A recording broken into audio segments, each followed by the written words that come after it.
Bonjour à toutes et à tous, je suis super ravie de faire cette vidéo. Ça fait un petit moment que j'en ai pas fait une, que je n'ai pas partagée ici. Je suis un peu plus sur Instagram, d'ailleurs vous pouvez me retrouver sur Instagram, j'ai mis le lien en bas dans la description. Alors, parlons peu, parlons bien. En fait, je suis ici pour vous partager quelques vidéos, donc ça va être une série de mini-vidéos, entre 2 ou 3. On va voir ce que le flot de la vie va m'indiquer et en même temps va me faire parcourir. Mais en tout cas, ça sera 2 minimum, ça c'est sûr. Et on va parler de confiance en soi. On va parler de ce sujet qui, moi, me semble vraiment important et qui me semble aussi important de, pas de décortiquer, mais de remettre en fait sa juste définition à la confiance en soi. Et dans cette première vidéo, en fait, j'ai envie de vous partager quelque chose de beaucoup plus intime, qui vient de mon expérience, donc expérience physique et émotionnelle aussi.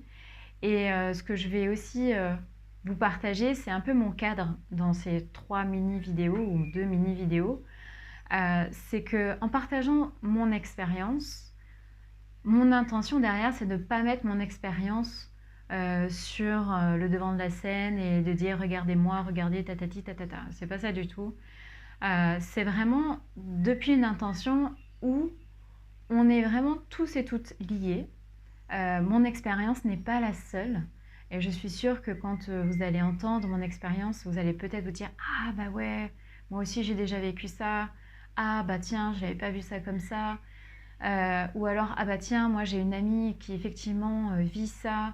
Bah tiens, pourquoi pas partager la vidéo par exemple. » Par là, je veux dire que ensemble, on va vraiment plus loin. Et en partageant depuis mon expérience, j'ai vraiment l'intime conviction que ça peut ouvrir des espaces en chacun de nous, ça peut ouvrir un autre regard sur une situation, mais ça peut aussi faire prendre conscience de certaines choses, de nous-mêmes. Ça peut vraiment mettre en lumière certaines choses à propos de nous, alors que je suis en train de parler de mon expérience. Et c'est ça qui est vraiment très intéressant, et depuis cet espace que j'ai envie de partager. Donc ça, c'est mon intention sur vraiment cette mini-série de vidéos sur la confiance. Parlons peu, parlons bien, on y va, on rentre direct dans le contexte. Alors, le titre, c'est comment j'ai retrouvé ma confiance en moi. Et bien évidemment, avant de vous dire un peu les clés, les piliers par lesquels je suis passée, où j'ai vécu, j'ai envie de vous donner un peu plus de contexte. Et ce contexte, c'est là où peut-être que vous allez raisonner avec, peut-être que ça va vous parler. Et c'est depuis ce contexte qu'on peut vraiment se sentir moins seul aussi, parce que ça résonne. Alors, donc, on va dire que j'ai jamais été une femme ultra confiante. J'admire les personnes, les femmes qui rentrent, qui ont vraiment ce charisme dans une salle et on n'a que nos yeux pour elles parce qu'il y a quelque chose qui émane d'elles qui est vraiment waouh. J'ai jamais été cette femme-là. Par contre, aujourd'hui, ça change. Ça change. En tout cas, je vous le dirai dans d'autres vidéos. Mais ce contexte, donc j'ai jamais été cette femme-là. J'ai plutôt été discrète. Je suis plutôt en mode observatrice. Plutôt quand je rencontre un groupe, quelqu'un de nouveau, je laisse beaucoup la personne parler plutôt que moi. J'avais un peu plus de mal à parler de moi, de ce que je pouvais faire, de mes envies, de mes besoins. Tout ça pourquoi? Parce qu'en fait, j'ai toujours fait passer les besoins et les envies des autres avant les miens. Donc quand on me demandait Adélie, est-ce que tu as envie de faire ça? Je dis bah ouais, carrément, pourquoi pas, comme tu veux, on se retrouve à quelle heure? Jamais je ne disais bah oui, mais plutôt plus tard dans la journée, ou alors ah bah non, là c'est pas possible, mais plutôt demain. En fait, c'était vraiment en lien avec l'autre. Voilà, je crois que c'est tout dit. Et donc, ce que ça a fait, c'est que déjà, moi, dans mon écoute personnelle, ça a réduit mon écoute intérieure, ça a réduit mon lien avec mes besoins, avec mes envies, avec mes limites. Parce que du coup, et pour les personnes qui voient que les portes sont grandes ouvertes et qu'en face d'elles, il y a quelqu'un qui est flexible, qui répond aux besoins, et ben du coup, qui n'a pas forcément de limites, et ben les personnes ont tendance à rentrer et à marcher au-delà de nos limites. Et c'est ce qui est arrivé pour moi. J'ai pas, en faisant passer les besoins des autres, en fait, j'ai pas su aussi mettre mes limites, j'ai pas su exprimer. C'est dur. C'était dur d'exprimer mes propres limites à certains moments. Et donc, tout ça on va dire, donné forme à une certaine insécurité intérieure. Et puis en même temps, en répondant aux besoins des autres, en fait, qu'est-ce que je cherchais au final? C'est l'amour des autres. Donc, j'ai bien vu qu'il y avait aussi un manque d'amour envers moi-même. Tout ça est lié. Il y a plein de choses, vous allez voir dans les autres mini, je fais une petite parenthèse, mais dans les autres petites vidéos que je vais faire, vous allez voir tout ça va prendre sens et va faire un lien à ce que la confiance est vraiment un pilier qui nourrit plein d'autres choses et inversement aussi. Je ferme la parenthèse. Et donc dans ce contexte-là, il y avait aussi d'autres parts de moi, hein, d'autres facettes de moi où je suis toujours une curieuse de la vie. J'aime tester de nouvelles choses. J'aime, comment dire que la vie est une aventure. Donc il y a toujours eu un peu cette naïveté, j'ai envie de dire, à l'intérieur de moi, un peu cet idéalisme.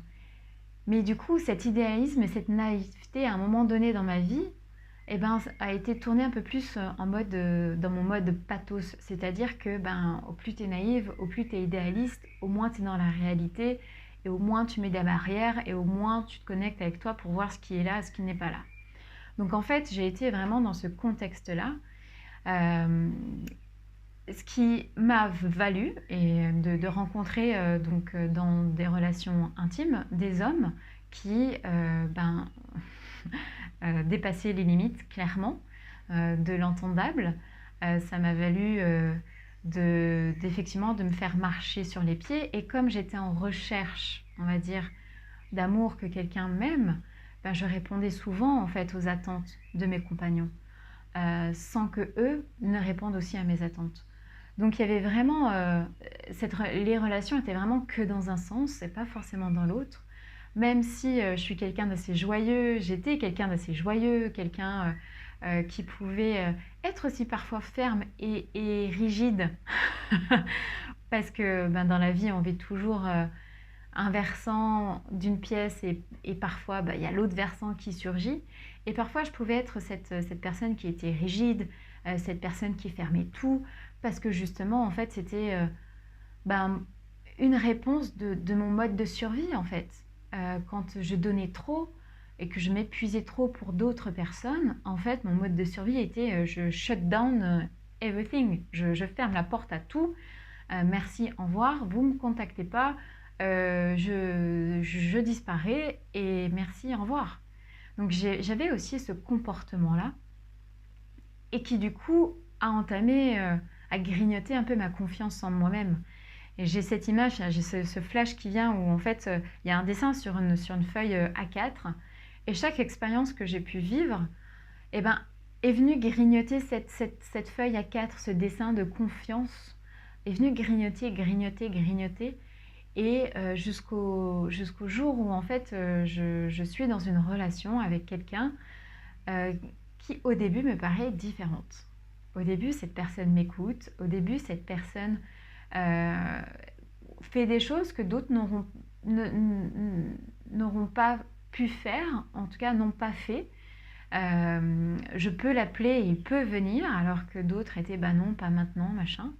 Donc en fait, je voyais que cette personne répondait à certains de mes besoins, et ça m'a donné du coup confiance en mon ouverture émotionnelle en cette personne, vraiment envie d'avoir une relation de longue durée avec cette personne, donc de construire quelque chose avec elle. Et donc au fur et à mesure de la relation, on entre vraiment dans une relation, quelques mois où on se découvre, on a toujours un peu, vous savez, en début de relation, différentes facettes qui jouent. Là, pareil, les facettes jouées, bref. Mais il y avait quelque chose qui était différent. Et c'est ce quelque chose que j'ai aussi envie de mettre en lumière avec vous. Et là, je viens il y a un point important, c'est que du coup, vu que l'autre répond à mes besoins, je peux avoir confiance. Vous voyez? Je donne confiance en l'extérieur. Je ne donne pas confiance en moi-même. Il y a déjà un truc de l'extérieur qui me dit « Ah, ben là, c'est bon, il a répondu à ça, donc je peux avoir confiance. » Donc déjà, je mets ça en lumière. Bon, et au fur et à mesure du chemin de la relation, nous avons décidé de vivre ensemble et vraiment de s'inscrire dans une relation durable. C'est là où un peu tout a basculé.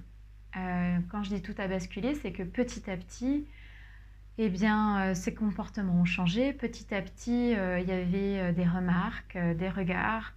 Petit à petit, ben, je me sentais vraiment pas prise en compte. Petit à petit, mon comportement de faire vraiment attention à l'autre et de tout donner à l'autre était multiplié par 10 parce que dans mon mode de survie, c'est si je réponds aux autres, du coup, on ne peut pas me reprocher quelque chose. Si je réponds aux besoins des autres, on m'aime. Si je réponds aux besoins des autres, j'évite un certain conflit. Et donc en fait, tout ça devenait un peu puissance 10 avec cette personne, puisque au tout début, elle était très gentille, très avenante, très rassurante. Donc pour moi égale confiance. Donc je peux avoir confiance en cette personne. Et à partir du moment où j'ai confiance en cette personne, il y a quelque chose qui a tourné, qui a chamboulé. Et au fur et à mesure, comme je connaissais cette personne dans un contexte de début de relation, et que là maintenant je découvrais une autre personne qui du coup pouvait me rabaisser physiquement, pouvait me rabaisser émotionnellement, pouvait vraiment me dire certaines choses et surtout m'embobiner dans certaines histoires. Et donc là, mon côté naïf, mon côté idéaliste revenait toujours à la situation du début en disant « Ouais, mais non, Adélie, tu l'as connu comme ça, c'est que peut-être il est stressé, c'est peut-être qu'il y a des choses que tu ne sais pas et qui justement font surface et son seul moyen de pouvoir l'exprimer, eh ben, c'est en te rabaissant ou c'est on va dire, te faisant douter de certaines choses dont tu es capable. »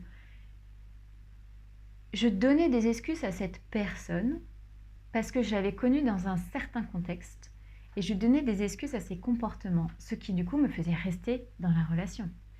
Mais ce que ça a provoqué chez moi, c'est que j'étais vraiment tournée vers l'autre et en même temps, et petit à petit, il y a une certaine peur qui est venue chez moi, à l'intérieur du corps, beaucoup de doutes, beaucoup de questionnements, beaucoup de mental, parce que je suis aussi, j'ai été aussi cette personne à vouloir chercher à l'extérieur plein de choses pour me remplir. Et du coup, je cherchais plein de solutions avec cette personne pour retourner à quelque chose qui, moi, était rassurant, était confiant, était aimant. Sauf que dans cette partie de chemin, je me suis perdue. Voilà, je crois que c'est le mot. Je me suis complètement perdue.